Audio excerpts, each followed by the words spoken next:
ELI5. Why do longer Ethernet cables not have any loss or drop-off in data transmission?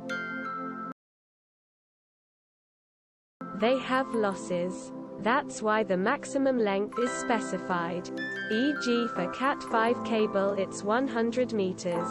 https en.wikipedia.org/wiki/category_5_cable #maximum_cable_segment_length. Also, insertion loss on fiber optic cables has more to do with the cable end and any splices on the long distance cable than overall length.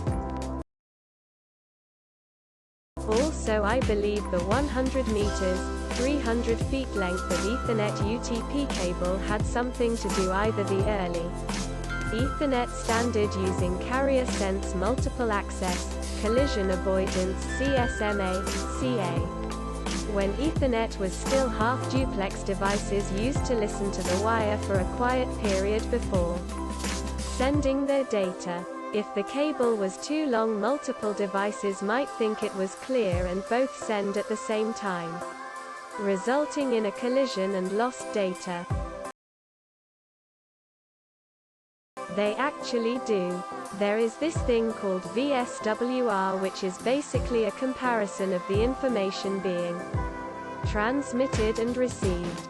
You are correct to identify that conductors are not perfect and will lose signal quality as distance increases.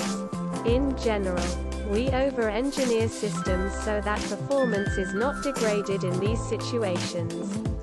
To the end user, the connection will seem to be fine. But this is because a lot of that signal quality was not critical to performance anyway. They do have losses, but the signal is still distinguishable enough to reconstruct the full data rate.